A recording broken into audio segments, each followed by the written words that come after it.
Hi అండి, hello. నేను మీ రమాదేవి. ఎలా ఉన్నారు? అందరూ బాగున్నారా? ఇగండి మష్రూమ్స్ కట్ చేసుకోవాలి. ఇవి పెద్దగా ఉన్నాయి కదా, ఇవి 2-3 ముక్కల్లా కట్ చేసుకోవాలి. దీనిలో కావాల్సినవి కొంచెం కరివేపాకు, అల్లం చిన్నులపాయ పేస్ట్ 1 స్పూను, ఒక ఆనియన్, 2 పచ్చిమిరపకాయలు, ఒక టమాటా, ధనియాల పౌడరు, గరం మసాలా, కొంచెం కొత్తిమీర, కొంచెం కారం, కొంచెం పసుపు, కొంచెం సాల్ట్. కట్ చేసుకునే సైజు ఎవరిష్టం వాళ్ళదండి.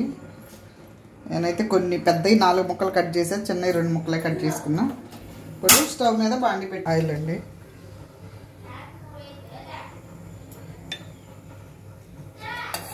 స్పూనున్నర వేసానండి నేను.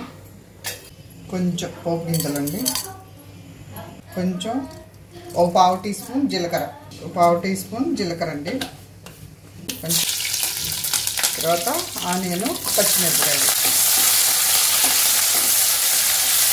దానిలో కొంచెం పసుపు.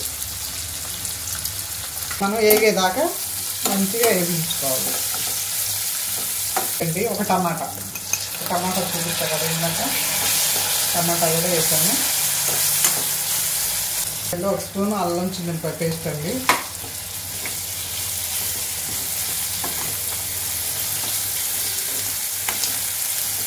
సాల్ట్ అండి 1 స్పూన్ వేస్తున్నాం దీనిలోనే. తర్వాత చాలకపోతే చూసి వేసుకోవటం. నేనైతే 1 స్పూన్ వేసానండి.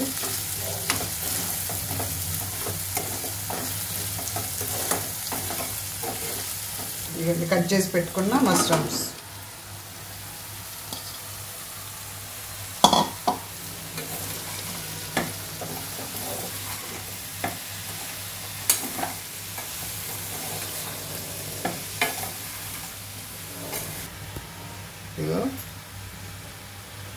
ఇప్పుడు మూత పెట్టి ఒక 10 నిమిషాల తర్వాత చూపిస్తానండి మీకు. మళ్ళీ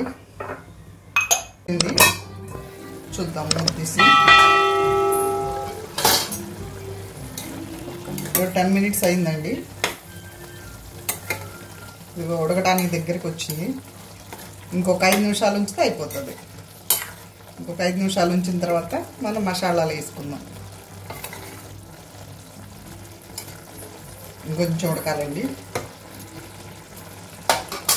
వాటర్ అయితే వేసే పని ఉండదు దీనిలో, వాటర్ అయ్యే అవసరం లేదు. దానిలోంచి ఊరే వాటర్ దీనికి సరిపోతాయి. ఆ వాటర్ తోటే ఉడికిద్ది. ఇంకొక 5 మినిట్స్ తర్వాత చూద్దాం.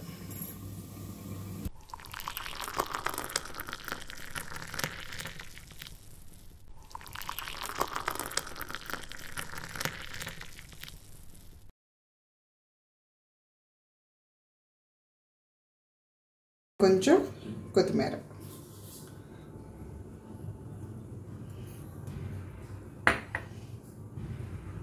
ఇదిగండి మష్రూమ్స్ కర్రీ రెడీ. మా వీడియో నచ్చినట్లయితే లైక్ చేయండి, షేర్ చేయండి, సబ్స్క్రైబ్ చేసుకోండి ప్లీజ్.